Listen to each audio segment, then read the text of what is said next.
नमस्कार मित्रांनो, स्वागत आहे रँकोस बायोलॉजी या महाराष्ट्र एडटेक प्लॅटफॉर्मवरती आणि इथे आपण नीट प्रिपरेशन हे मराठी माध्यमातून करत आहोत. त्याचबरोबर 11वी बायोलॉजी 12वी biology NCERT line to line मराठीमध्ये इथे आपण शिकत असतो. तर आज आपला जो टॉपिक आहे तो आहे द रूट. ओके, हा आहे मॉर्फोलॉजिकली जेव्हा आपण प्लांटची स्टडी करतो तर रूट हा त्याचा पार्ट आहे जो की अतिशय महत्त्वाचा आहे. तर चला पाहूया रूट बद्दलची information. In majority of the dicotyledonous plant the direct elongation of the radical lead to the formation of primary root. इथं म्हणलं गेलेलं आहे जे डायकोटिलेडोनस प्लांट असतात. आता आपल्याला माहिती आहे मोनोकोटिलेडोनस प्लांट आणि डायकोटिलेडोनस प्लांट. डायकोटिलेडोनस प्लांट म्हणजे त्यांची सीड जे असतात ते जेव्हा आपण ब्रेक करतो तर दोन इक्वल भागमध्ये ते ब्रेक होतात आणि मोनोकोटिलेडोनस प्लांट जे असतात त्यांची सीड हे ब्रेक होत नाहीत. ओके, दोन समान भाग ते शो करत नाहीत. तर जेव्हा आपण पाहतो की एखादं आपण जेव्हा प्लांटची स्टडी करतो, रूटची स्टडी करतो, तेव्हा आपण पाहतो की रूट कशापासून बनतं तर रॅडिकल आणि प्ल्युमल जे असतं, रॅडिकल पासून रूट बनतं आणि प्ल्युमल पासून शूट बनतं. तर जे रॅडिकल पासून बनतं त्याला रूट म्हणतात आणि त्याचपासून प्रायमरी रूट जे मेन रूट असतं ते आपल्या सॉइलमध्ये खालच्या भागामध्ये ग्रो करत जातं inside the soil, primary root. आणि याच प्रायमरी रूटला काही कालांतराने सेव्हरल सेकंडरी रूट फॉर्म होतात, टर्शरी रूट फॉर्म होतात आणि अशाच पद्धतीने हा रूटचं जाळं आहे ते सॉइलमध्ये कसं होतात, ब्रांच फॉर्म करतात ते सॉइलमध्ये. ओके, तर इथे तुम्हाला टॅप रूट शिकायचं आहे, फायब्रस रूट काय आहे ते शिकायचं आहे आणि ॲडव्हेंटिशियस रूट काय आहे ते शिकायचं आहे. आता मी तुम्हाला आत्ताच सांगितलेलं आहे की रूट कशापासून बनतं तर रॅडिकल्सपासून बनतं, शूट कशापासून बनतं तर प्ल्युमलपासून बनतं.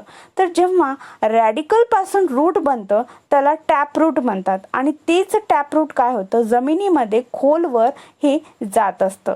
In monocotyledonous plant, the primary root is a short-lived and is replaced by large number of root. हे बघा, डायकोटिलेडोनस प्लांट मध्ये प्रायमरी रूट असतं, टॅप रूट असतं आणि हे ते तेवढी ज्या प्लांटची वयोमर्यादा असते तोपर्यंत ते असतं आणि ते स्वतःमध्ये टर्शरी रूट फॉर्म करतं, सेकंडरी रूट फॉर्म करतं. पण मोनोकोटिलेडोनस प्लांटमध्ये असं नसतं. टॅप रूट हे काय होतं की अतिशय कमी कालांतरासाठी हे टॅप रूट असतं, पण ते नंतर काय होतं शिफ्ट होतं आणि फायब्रस रूटकडे जातं.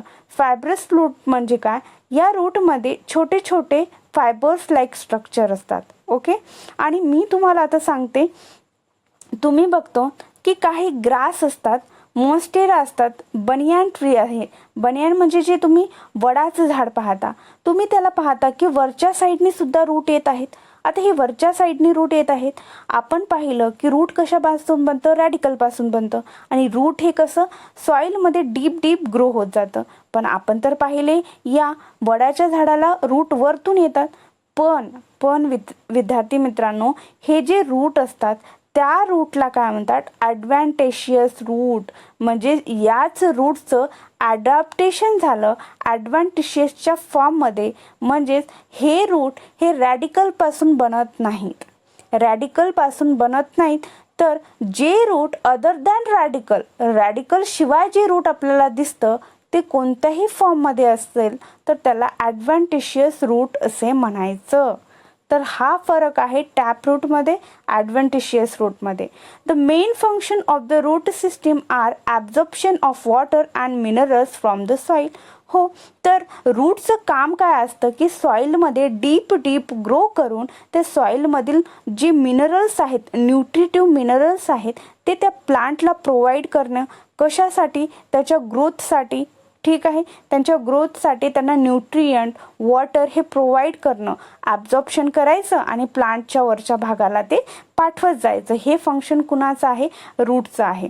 ओके, आणि स्वतःमध्ये ते स्टोरिंग रिझर्व फूड मटेरियल, ते स्वतःमध्ये रिझर्व फूड मटेरियल सुद्धा स्टोअर करून ठेवतात. Synthesis of plant growth regulator आणि प्लांट ग्रोथ रेग्युलेटर जे आहे ऑक्झिन, सायटोसिन अशा पद्धतीचे जे प्लांट रेग्युलेटर्स आहेत ते सुद्धा हे तयार करतात.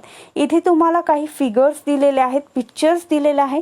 त्यामध्ये तुम्हाला प्रायमरी रूट, फायब्रस रूट कोणतं असते, ॲडव्हान्टेशियस रूट काय आहे हे इथे तुम्हाला इथे दाखवलेलं आहे. तर तुम्हाला लक्षात आलं असेल जे टॅप रूट असतं ते कशापासून बनतं, रॅडिकलपासून बनतं.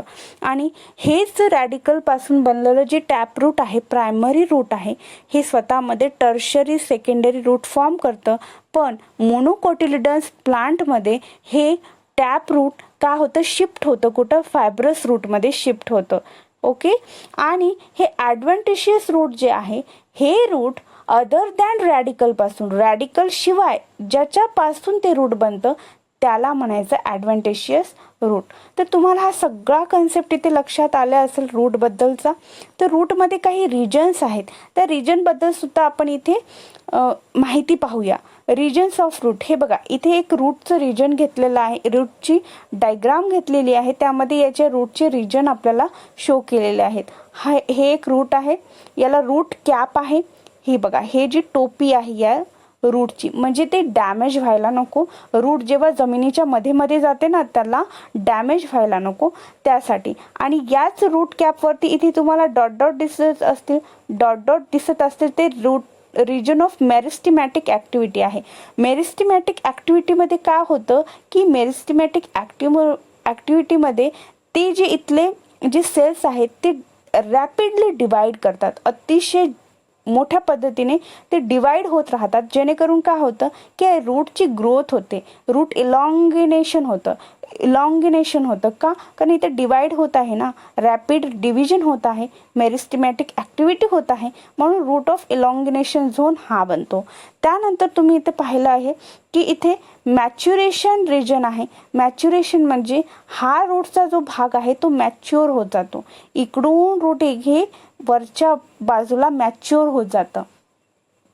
म्हणजे आपण काय म्हणू शकतो, असेंडिंग साईडला, असेंडिंग वर चढत्या क्रमाने हा रूट कसा होतो, मॅच्युअर होतो. आणि याच मॅच्युअर रिजनमध्ये रूट हेअर डेव्हलप होतात, रूट हेअर तयार होतात. रूट हेअर तर जे इपिडर्मल सेल्स असतात आणि या इपिडर्मल सेल्समधून काय बनतात, हे रूट हेअर यावरती ग्रो होतात. तर तुम्हाला इथे हे सगळं रूटचं जे रिजन आहेत आपण इथे स्टडी केलेली आहे.